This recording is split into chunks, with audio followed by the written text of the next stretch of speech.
Today's podcast, we are featuring Cody Hogan from chlonestarpromo.com. Of course, we are partnering with him on our merchandise. He has an amazing story to tell. So stick around and listen to his passion for what he's doing and how he became the go-to merchandise guy. Let's go.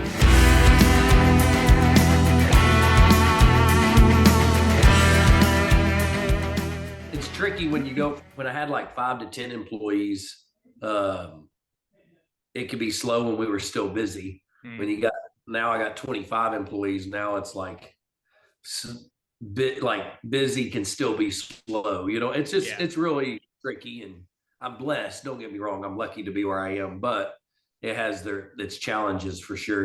Yeah, well, it's so good that you're growing, and merchandise is so important to be on the forefront. And it's nice to have somebody like you, Cody, that, musicians, businesses, people like us now can put our trust in you. How did you get CH Lone Star started?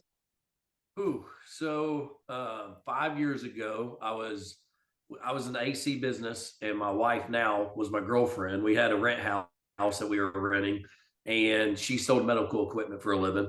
And so we went from that to, working for someone and working for yourself. I've worked for people that are the best bosses I've ever worked for in my entire life. But for me, it was going into the winter, and the AC business got slower. And I was like, man, I need to find like a side hustle to kind of just bring in extra business. I'm always around construction guys. I'm always around realtors. What could I do to, stir up more business? And so I had a friend that did laser engraved tumbler cups. And so she bought a new machine. She had a laser machine laying there. And I was like, hey, I'll buy that from you. And she was like, that's fine. And so I didn't even tell my wife now that I bought this thing. I brought it home and I said, babe, I got 100 tumbler cups. I sold them to the bank, our bank that we banked with. I need your help. We got to figure out how to use this machine. And she about killed me. And so she was like, no, I like my 8 to 5. Like, what are you doing? And I was like, I'm just trying to find a side hustle. And so she didn't know anything about Adobe and designs or anything.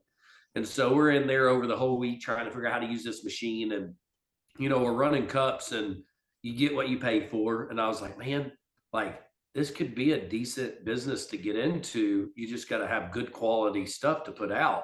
And so me and my wife actually spent our savings and went and bought one machine and emptied our bank accounts and took the chance on it.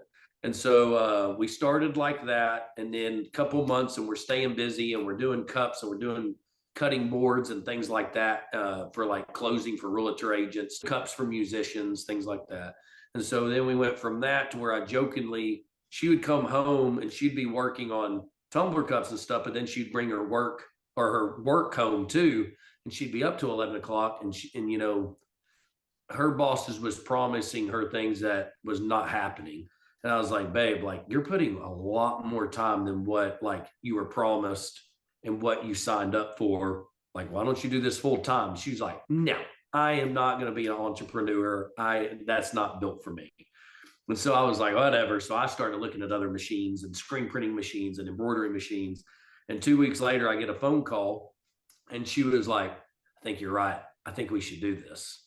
And I was like, deal, because I already got stuff in the works. I'm already looking at machines. And she's like, you're crazy. So we went all in and spent way too much money trying to get into it. And she's in the building working right now. But it's funny, for a whole year, like, everyone thinks starting your own business is the easiest thing in the world. Like, it's not, by no means. Like, embroidery machine, she literally would cry every single day trying to learn how to do embroidery. Or like, because in my brain was, okay, I could get this printer and it's printing on its own. And then I could get the embroidery machine. It's like its own little employee. I could get the laser machine. It's its own employee. Well, not when all of them have problems all the time. And so, Oh, no. and she had to learn those problems too, which even to this day, we still have problems with each machine. And so we bit off more than we could chew at the very beginning, but then we just kept fighting, kept hustling, kept grinding through it. And it got us where we are today. It was a challenging thing. And then it started to turn around, and it started to work. And we went from our guest bedroom to our garage.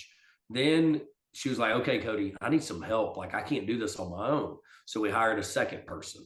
And so then we're hustling, and I would go work in the AC business all day and then go home, and then I would screen print, and we were manually screen printing then in our garage. And so we had a laser machine, an embroidery machine, and then we were, screen printing, and that's what we were doing. And so, and I mean, we would work till 2, 3 o'clock, 4 o'clock in the morning. Like we were slammed and busy. And then on the weekends and Thursday, Friday, Saturday, we were younger. So we were going to the bar and, meeting with musicians, and, we supported them because we loved them, but then we were doing their merch at the same time, and so, so then we went from that to where then it was like, okay, we need our first building. Like we're growing out of the garage. Plus we're in an old farmhouse. So like customers would pull up and, we're running out of the garage looking like we're like slumlords, and so it was funny. It was kind of like embarrassing, but then at the same day, it's like, hey, we're entrepreneurs. We're trying to do what we can do to get to the next step, And so then we got us another building. We ran out of there for about 6 months, and then we got to about 2 or 3 employees, and then we bought a house.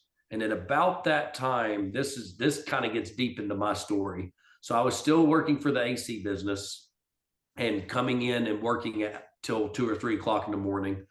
And then when we bought our house, the guy I worked for, I was the only sales rep, and I'm very blessed to work with him. Awesome guy.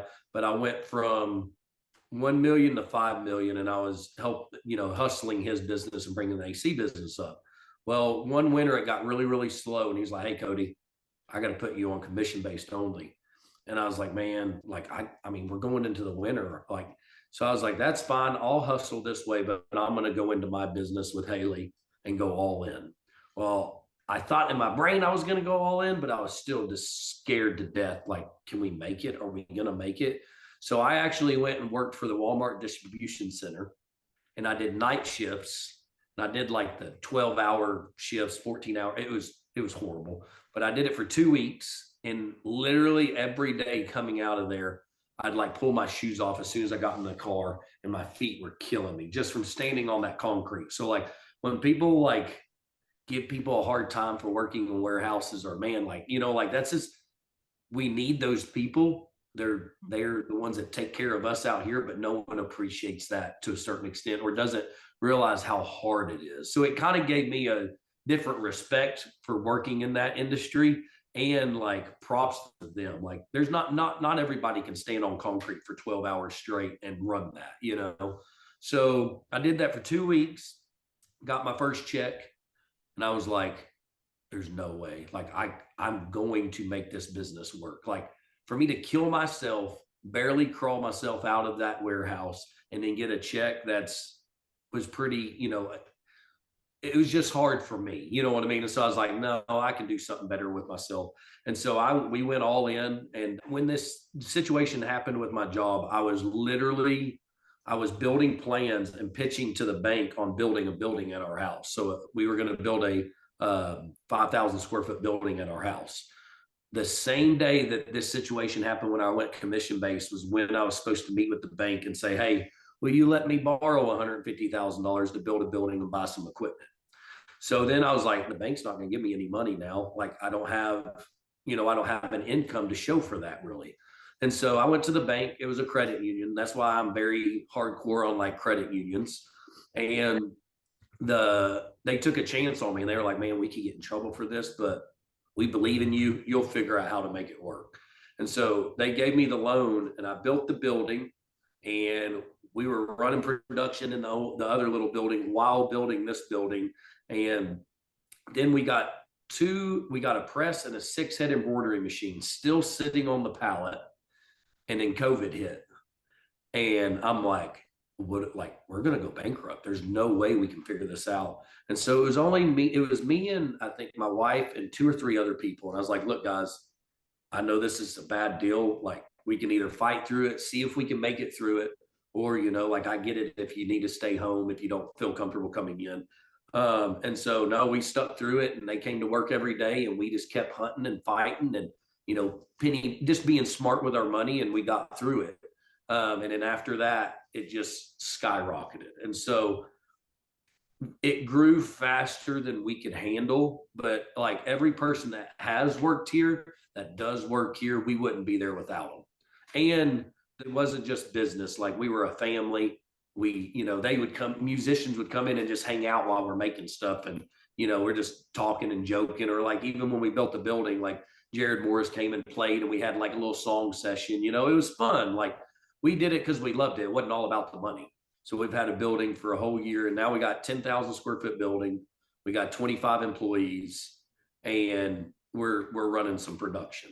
So what was the idea behind moving into the e-commerce fulfillment merch store website? Right after COVID, we started getting into e-commerce, where I was hearing all my buddies that are musicians like, man, I can't get things shipped out. Like, oh, I forgot to send this out to my customer, and they'd be 2 or 3 weeks out without sending something out. And I'm like, dude, you got to get that out. Like, you can't do that. And so then that's when we signed up with, hey, let's try to start doing fulfillment for musicians, and it makes it affordable. So my goal is and was and still is, we don't really make money on the e-commerce and fulfillment side. It pays for itself. So our goal is, hey, to make a living is when they order their bulk from us and we're printing for them to go on the road, or companies and things like that. But the fulfillment is for musicians, to where they can't afford to have a full-time person, but now they got someone that's shipping stuff out, and it's on demand. So a lot of companies, you have to print in bulk, it sits in a warehouse, and they ship it out. When it gets lower, you order more and you make more and you ship out. Well, we've made it to where it's all print on demand. So what that means is that, say you have a design and you print it on a black shirt and it's white ink. Well, you have it on the road, and that musician or customer is like, man, or your customer is like, man, I really wanted that on a camo hoodie. And you're like, well, now I got to print bulk to offer that. Now, just all you have to do is say, hey, go to the website, order, we print it on demand and ship it straight to the customer.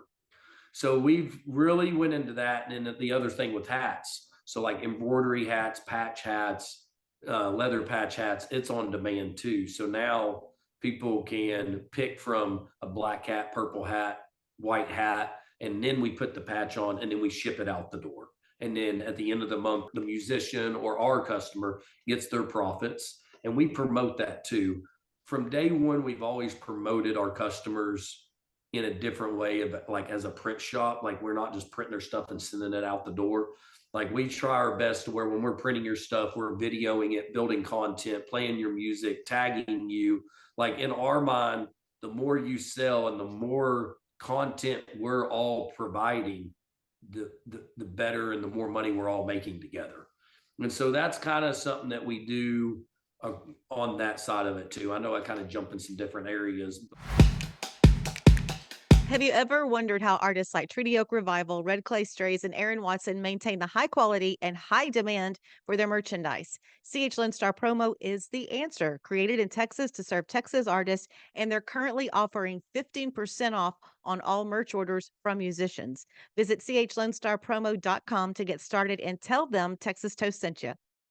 I was reading the other day that it takes at least $1 million to break an artist. That's a ton of change, and it can feel overwhelming. But with social media leveling the playing field, you just need an effective strategy to release your music.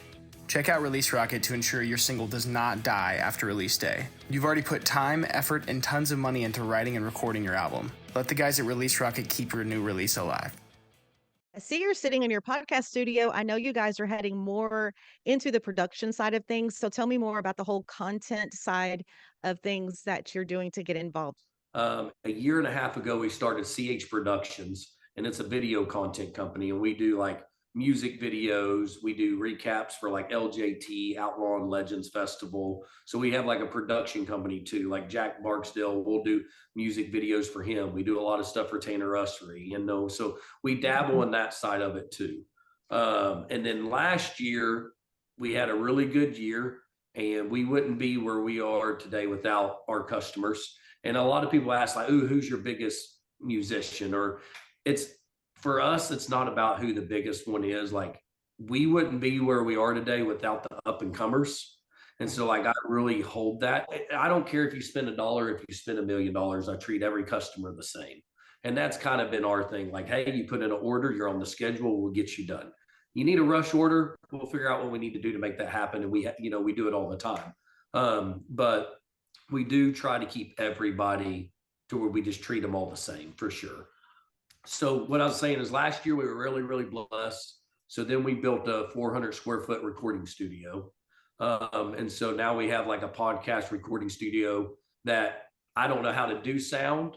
I am not an engineer. I don't know anything about it, but we invested into it to give it to musicians and customers of ours to use it and abuse it.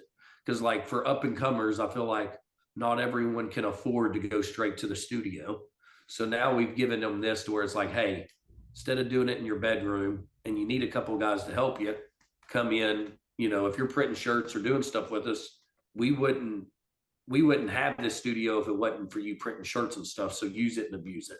And so that's how we built the studio. And so like we got Hayden Hilliard. He's actually coming on the 28th and we're recording an EP for him here. And so like there's stuff that we do there too.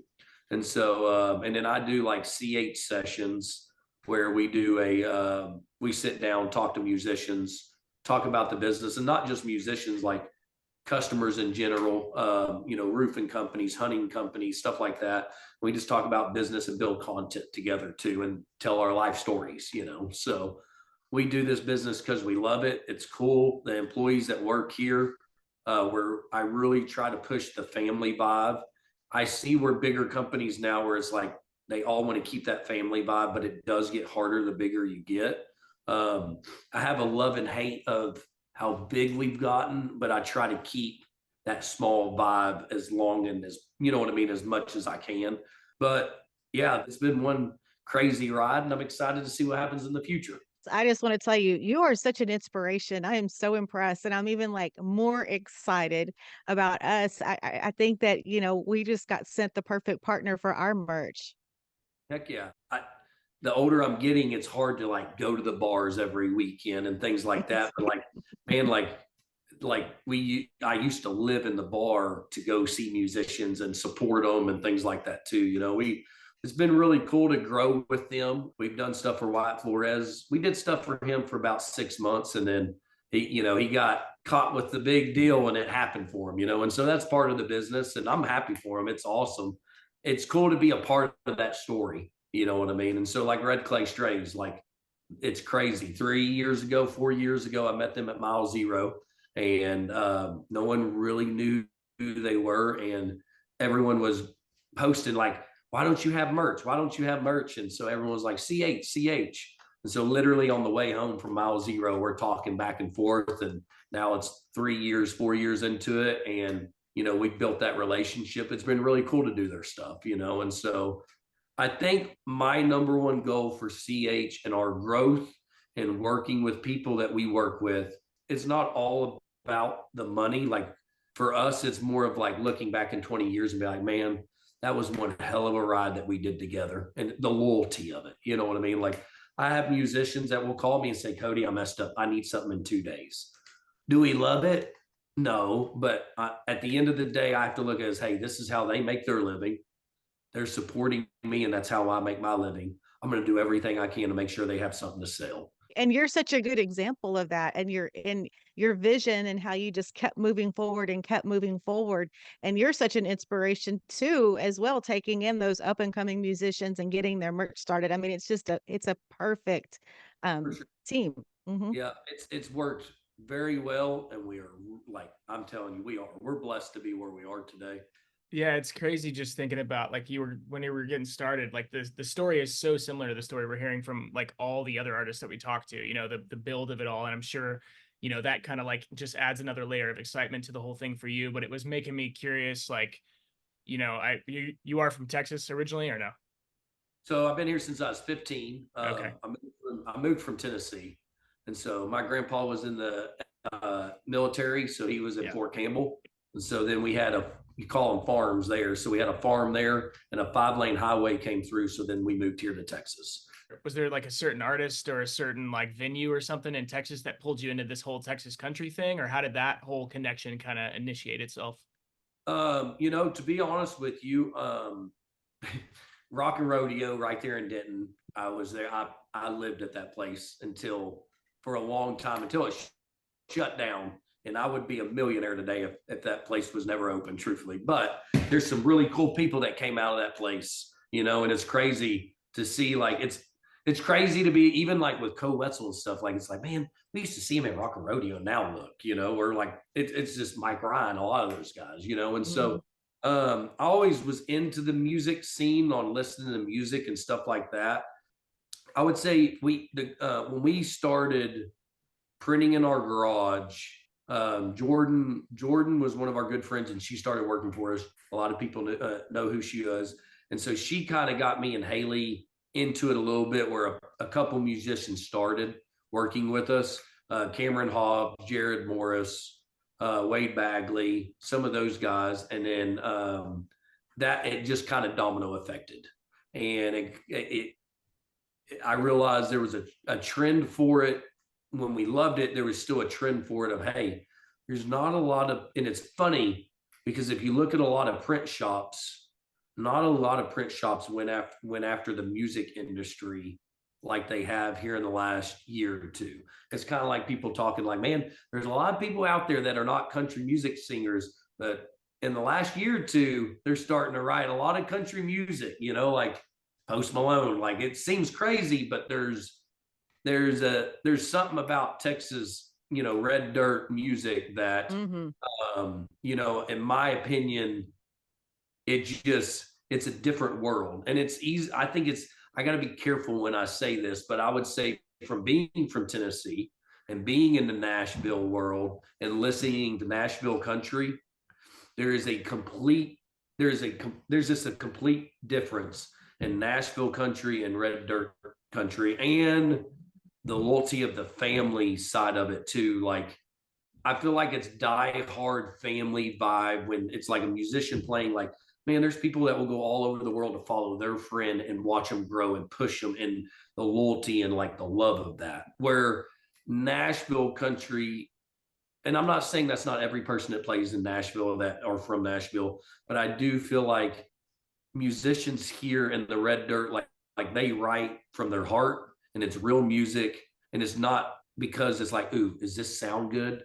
Is this going to be the new thing? No, they write it because they love it and they enjoy writing and building music and doing it with their friends and grow. You know what I mean? Where Nashville, I feel like is like, hey, what's the next thing that sounds good? What's the next thing that's going to pop off for me? Well, I just want to comment, and I love, because like me, you have the passion for the Texas country and the red dirt music, because my background's radio.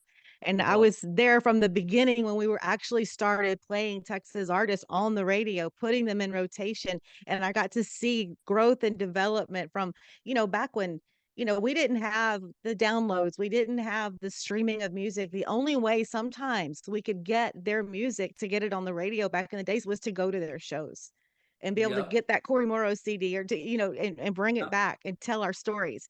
So I just love that we're partnering with you guys, because you have the same passion that we have here at the Texas Toast Podcast. So if you'll go ahead and give everybody your website. Yeah, so it's www.chlonestarpromo.com.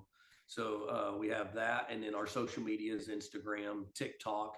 And so TikTok's been one of the big hitters, even for like, you can come check us out there. But if you're a musician that wants to do business, or a customer that wants to do business, you can kind of see from our promoting, like what we do for people, like as we do it together as a team. Like, like Treaty Oak right now is a big hit, and so like we'll print their stuff, and it's funny, like we'll print new stuff that's not even on the site or on the road yet, and we'll post it, and then it'll blow up. Like, hey, we're getting hit from a bunch of people like, why isn't this on the website? Why isn't this on the website? So like, I think that's a cool way to show the content that we try to do that. But yes, you can look us up on the website, and then our social medias. And then truthfully, my cell phone is my business phone and all of the above. And so like, reach out to us if you ever want to talk to me direct. They will give you my cell phone number. And I don't know, like, it's a team deal. Like I'll answer at 10 o'clock at night, like I'll do what I need to do to make sure they're, you guys are taken care of, or anybody. All right. Well, Cody, it's been an honor and a pleasure. And we're so excited that Texas Toast Podcast is teaming up with CH Lonestar. And thank you so much, Cody, for coming on the podcast and telling us your story. Oh, yeah. Thank you very much.